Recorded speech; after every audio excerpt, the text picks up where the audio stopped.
What's up, everybody? Today I want to show you guys how to paint a silver metallic color. I'm going to share with you all my techniques, tips, and tricks that I use to get a nice, smooth, evenly laid out silver metallic color. Let's go.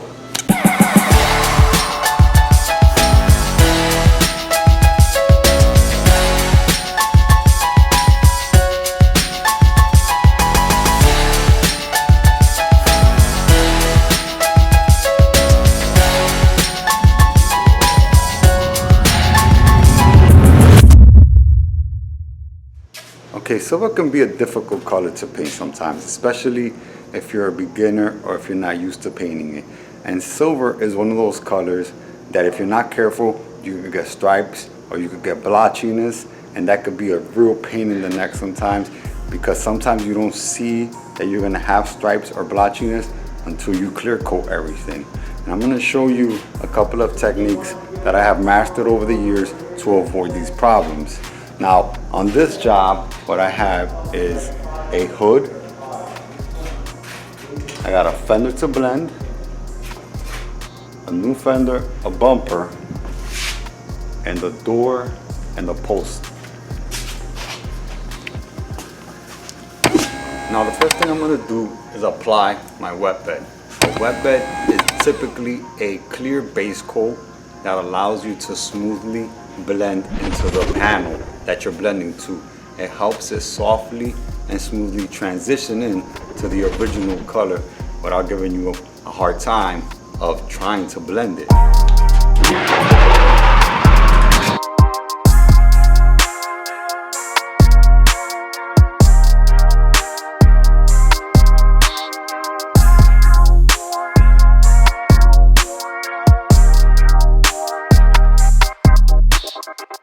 So what this clear base coat allows me to do is when I'm blending over here on this panel, it's gonna allow the paint to softly fall on the panel without drying before it hits the panel, causing it to look weird and funky.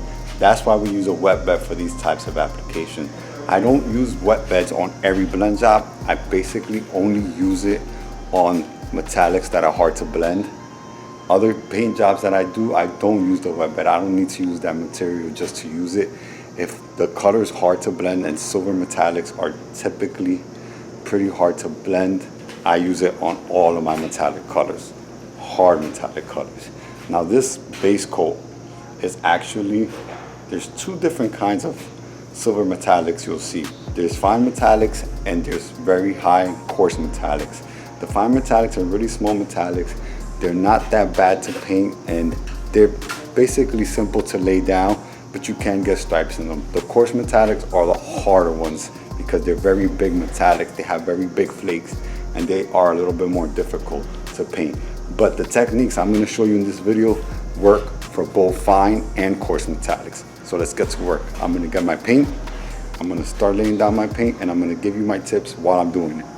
Let's get to work. Too much chit chat, not enough work. Let's go. Okay, I got my base coat. I'm getting ready to paint. So I just want to touch down on something before we paint. As I said before, remember, the way that this paint dries is with a reducer. Now, depending on whether you're in a hot area or in a cold area, you want to make those adjustments within that weather zone that you're in, so that way you can get a proper laid out metallic color. Okay, yeah, I guess so, right? So you want, if you want it to lay down smoothly and evenly, make sure that the metallics are laying down evenly, you want to use the right kind of reducer for the weather you're in. So what you want to do is if you're in a really hot area, you want to use a extra slow reducer, so that way it's not drying while you're applying it. Because if you use the wrong kind of reducer and your reducer is making your base coat dry too fast, when you're spraying it, what's going to happen is that it's going to dry before it hits the panel, and it's going to leave stripes, or it's going to just make a mess of the metallics, and it's not going to lay down evenly the way it's supposed to get a nice even metallic color on your hood, which would look completely horrible. It looks like a bad mess. So use the right kind of reducer when you're spraying, depending on the weather you're in. Now, in the area I'm in right now, it's cold. I'm in the Northeast, so it's cold.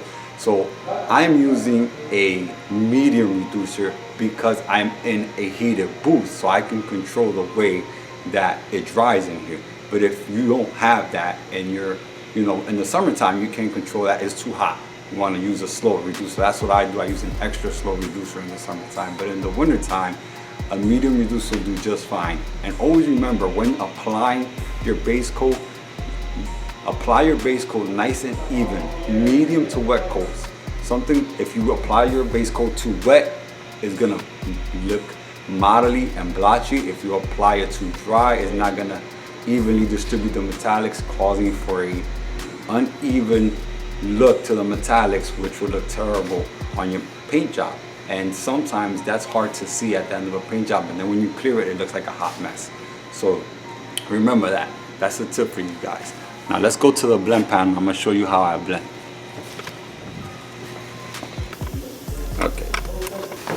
Okay, now this is my blend panel on the door, right? Now I have a video on how to blend any color seamlessly, and I will also link that up here somewhere. Where is it? Right here? Yeah, I'll link it right here for you guys to check it out. Now I'll link it at the end of the video. That way you guys can check that out. That is basically all about blending. But I'm gonna cover it in this video as well, so that you guys can see the process that I use for painting silvers. So basically what I do is I always stay close to the front edge of the door. That way, if the color is not blending properly, I still give myself time and space to blend it later on if I have to choose another color. Now I already went ahead and checked my color, but just in case, and every paint job I do, no matter what, I always keep my blends very tight to the front of the panel. If it's front door, back door, I keep it very tight to the front of the panel. I start with 2 coats on the front of the panel, and then when I'm applying my second 2 coats, which is basically how you apply any base coat on any car, is basically 4 coats of paint. So you apply, when you start, you apply 2 coats in the front, and then when you're gonna finish your last 2 coats, you start softly blending it out and walking it back a little bit at a time, just to make sure that you don't leave a line right here where you're starting to put your base coat. Now let me show you what I mean. I basically hold my gun sideways to keep from making paint go back too far for my first 2 coats, like this. Now I'll apply my first 2 coats like that, and then my second 2 coats, I'll start walking it back, flaring out the gun to soften out the blend, to give it a seamless, soft blend. Okay? Let's get to work.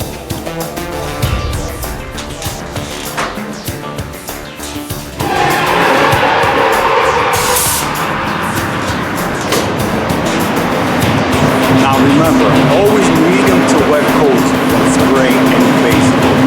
I like to use a pressure gauge just to make sure I know where my pressure is, because pressure and air can fluctuate when you're spraying. So in order to control that, I like to use this pressure gauge, which is a Use-Sata pressure gauge.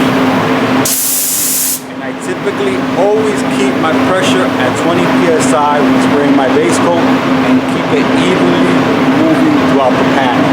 Alright? Let's go.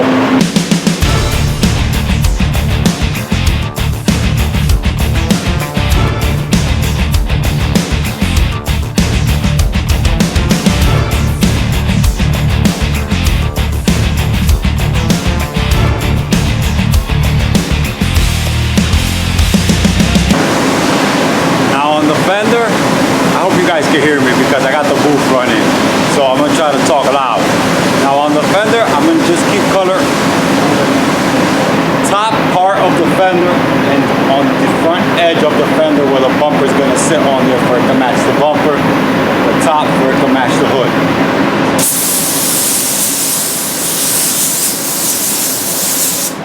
See that? I'm gonna stay right here in this area and walk it a little bit and blend it out. That's it. Done.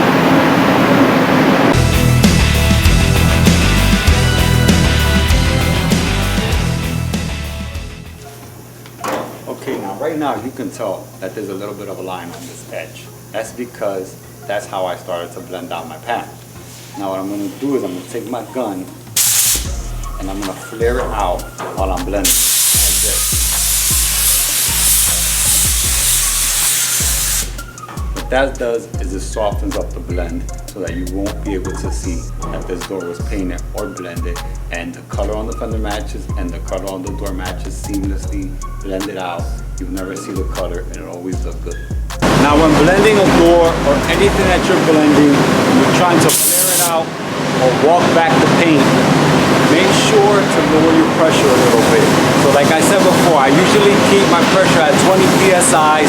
I'm going to go down to 17 or 15 psi to walk back the blend. Remember that.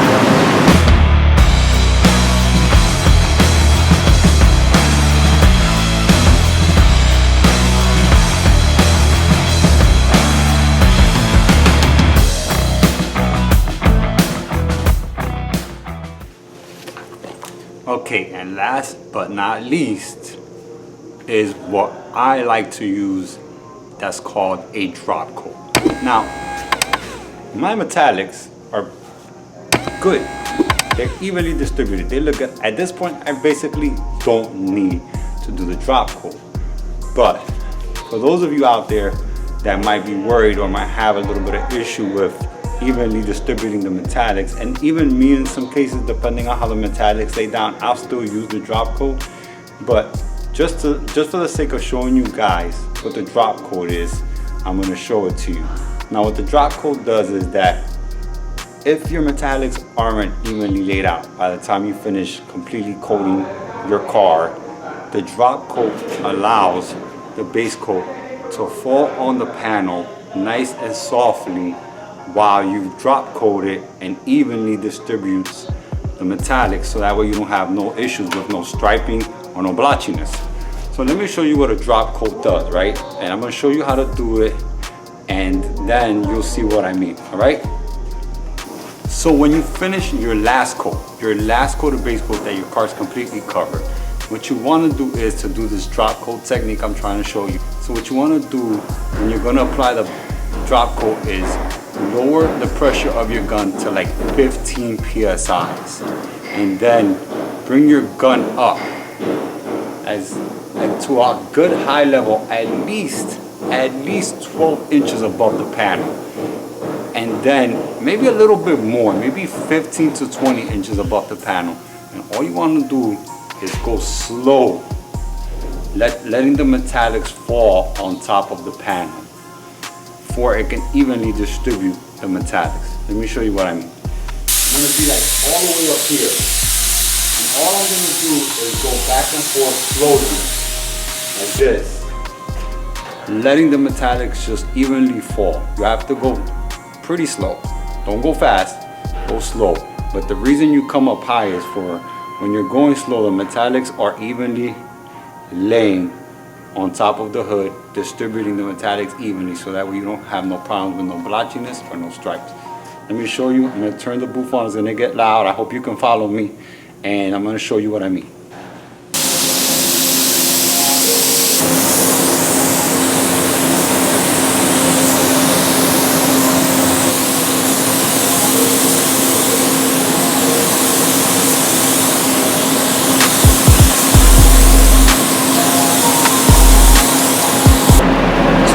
Of the drop coat.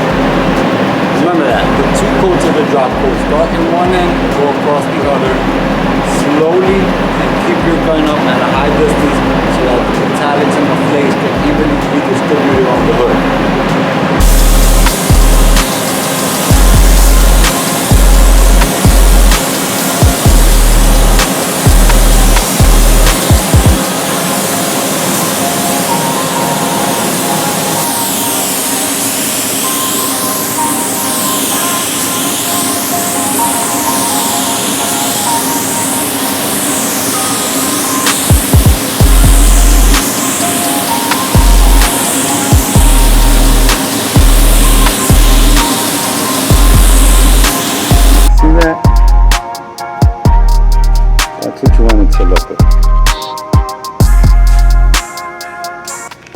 basically what I did was I was just allowing the metallics to fall evenly by keeping my gun high up. I kept going slowly across the hood to let the metallics get distributed evenly across the hood, so that way I can make 100% sure that there's no blotchiness and no stripes. Alright guys, remember that and do these steps the way I showed you, and you should be okay with painting silvers like this. Should be a professional, beautiful job. Now, I'm gonna finish this job. I'm gonna get some clear it and show you the finished product and show you what it looks like, and be done with this job hopefully.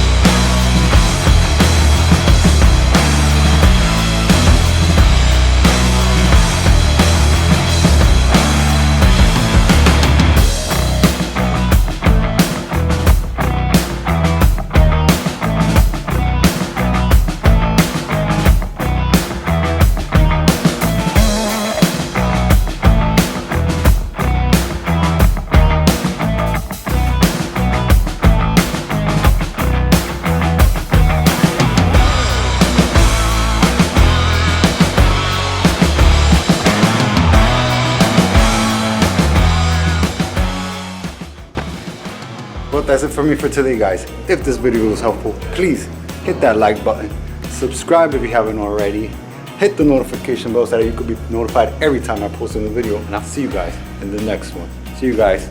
Peace. Bye.